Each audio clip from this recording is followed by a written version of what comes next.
Welcome. Tonight we're opening some deeply unsettling files. These are documented accounts, stories from people who faced sheer, unexplained terror. Yes, and our aim isn't really to prove anything definitively. It's more about recounting these experiences, sharing the dread people felt when confronted by, well, something unknown. We're looking into the hidden corners of unsettling reality. We'll journey through three main areas of terror tonight. We start where you should feel safest inside the home. Then we move to encounters with more defined entities, and finally, terrifying experiences out in the open, in public or isolated places. Exactly. Let's begin with the home turning hostile. Our first story involves the slow decay of safety, that feeling of sanity fraying within the walls of a childhood home. This narrator lived there between 5 and 13 years old, and right away there was this feeling, wasn't there? Absolutely. An immediate sense of dread, like just walking into certain rooms or even going up the stairs triggered this overwhelming, oppressive feeling. It suggests something powerful was embedded in the environment itself, psychologically speaking. And it wasn't just a feeling. There were actual phenomena happening.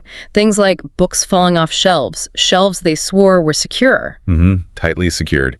And an old radio, a cassette player, apparently starting up on its own. Little things at first, but persistent. But the shared trauma, that's what really stands out here. The siblings. They had these identical nightmares.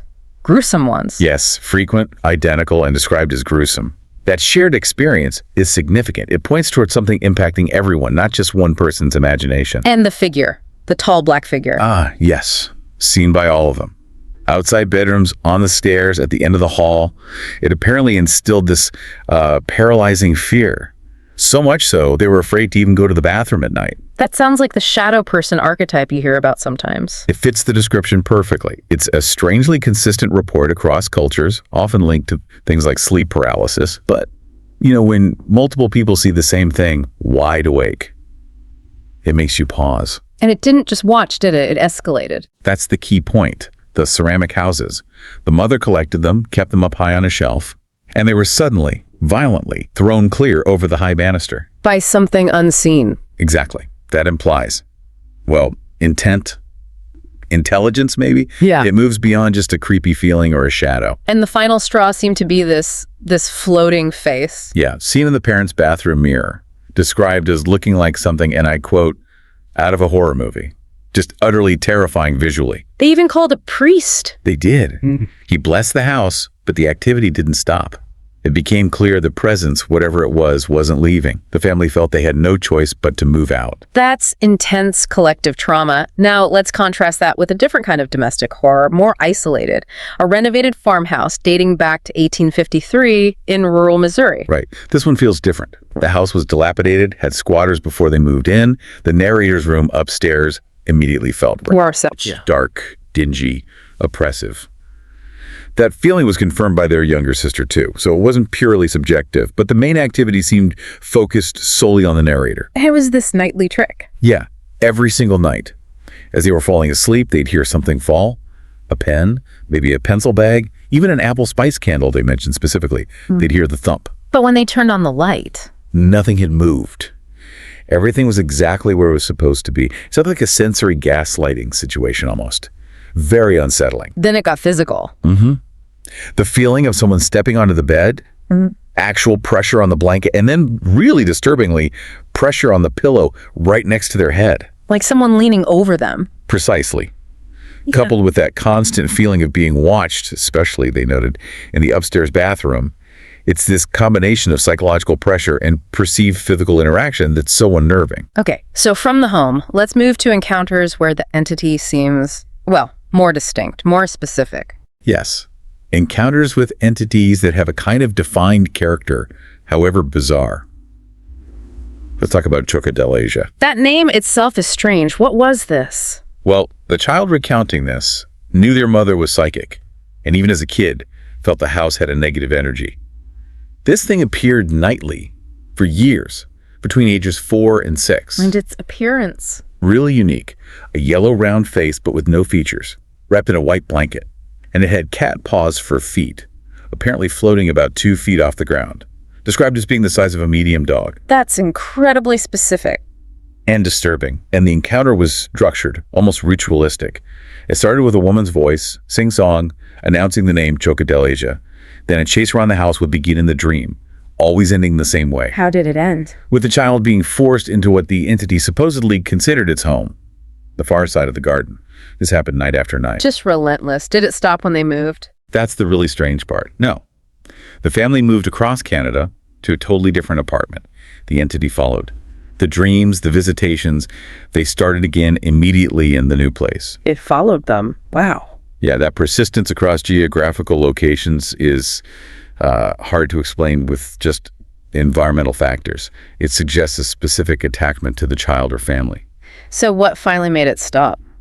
Apparently, the mother encouraged the child, eventually, to confront it, to verbally tell it to leave them alone. And after that, it did. The terror ceased. But the question remained for the narrator, didn't it? What was it? Exactly. They struggled to classify it. Yeah. Was it a demon? Was it somehow connected to a man who they later learned had committed suicide in the basement of the original house years before? That potential link to a real-world tragedy adds another layer of complexity. Okay, moving from these very personal entities to, well, tools people use to try and make contact. Ouija boards. Ah, the Ouija board. Yeah. Controversial, to say the least. Many researchers point to the ideomotor effect, tiny, unconscious muscle movements guiding the planchette. But some of these accounts seem to go beyond that, don't they? Like the one with the cat? Right. This group was using the board, and it just kept spelling out C-A-T over and over.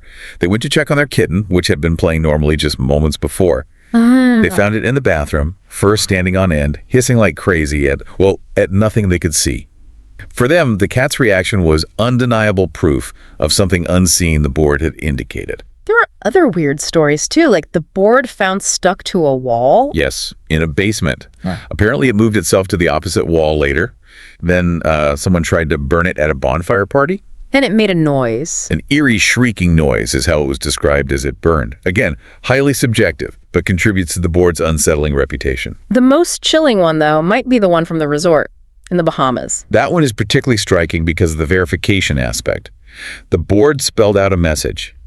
Ursula, daughter, arson, I die. Whoa. What did they make of that? They pieced it together as a message, likely from a mother who died in an arson fire, wanting to tell her daughter, Ursula, that she loved her. It sounds pretty far-fetched, right? Extremely. Until they checked with the resort's reception desk. And they confirmed. Yes, there was an employee named Ursula. And she had left just a few days earlier to attend her mother's funeral. The mother had died in a fire. That is deeply unsettling. That level of specific, verifiable, tragic information coming through the board, it definitely challenges simple explanations. It really does. It pushes the boundaries of coincidence or unconscious influence. Now, let's shift gears again to the terror found in isolation in remote places. Third Ridge, Colorado. Right, a place already wrapped in dark legends. Native American history, tragic car accidents. The setup is classic horror. And the drive itself contributes. Isolated, pitch black. When they arrived, the scene was described as straight out of a horror movie, and immediately they saw something. The figure again? A tall, dark, solid black figure, standing at the foot of the bridge, just staring at their car. Creepy enough, but then it moved. Oh yeah, it suddenly sprinted towards them, full speed, and they described something flapping or waving at its feet, strangely, saying it looked like it was wearing a goddamn cape. They must have gotten out of there fast. You bet. But they actually went back, or at least approached again later. They parked further away, maybe trying to investigate on foot. And that's when they heard the scream. A blood-curdling scream, a woman's scream. Sounded, according to the report, like she was being butchered, just horrific. Did they find anything? See anything else? No, they fled again. But later, when they got somewhere safe, they found something on the car, on the dusty back window. What was it? 2 handprints. Clear handprints in the dust. One looked like it was reaching, maybe pressing against the glass. The other looked like it had been dragged away. Handprints. Physical evidence after that kind of experience. That's compelling in a terrifying way. It adds a physical dimension that's hard to dismiss, even considering the high-stress situation. Okay, let's move into our final section. More recent accounts, modern ghosts, and some truly lingering dark echoes. We start with one that sounds almost benign. The welder's hat ghost in Louisiana. Relatively benign, yes. This happened in a family home when they'd rebuilt after a flood, so it was just studs, basically. Importantly, 4 family members had passed away there previously. And the sighting. The narrator heard the front door open, heard slow, heavy footsteps, distinctive footsteps. Then they saw a head and shoulder peek around the doorway. The figure was wearing a bright yellow shirt and a welder's hat. Okay. Why is that significant? Because that exact outfit, the yellow shirt, the welder's hat, and that slow, heavy way of walking, perfectly matched the narrator's boyfriend's father, who had died 6 years earlier. Ah, so it felt like him. Yes. He always wore that gear, walked like that. The feeling wasn't threat. It was more like he was just checking in on the family and the house rebuild, a familiar presence. Contrast that with the next account. This one felt threatening from the start. Attic noises. It started subtly, maybe sounding like children's footsteps upstairs, even some laughter. But then it escalated to this persistent, chilling, clawing sound, coming directly from the attic, even through thick insulation. Clawing? That's unpleasant. Deeply. And then the intelligence aspect seemed to manifest. A wired smoke detector started acting strangely. How so? It would only beep when the narrator walked past it. Only then. They tested it. Walked away, it stopped. Walked near, it beeped. Weird. Maybe faulty wiring. Possibly. But then they pulled the wire out. They even took the battery out. And it still chirped, but only when they were nearby. Like it was specifically reacting to their presence, even without power. Okay, that's definitely stranger. Has anything else happened? Yes. One time, the narrator admits they were intoxicated, maybe more susceptible, but they heard an audible, external voice, clear as day, demanding, "Let me out." From where? It wasn't clear, just heard.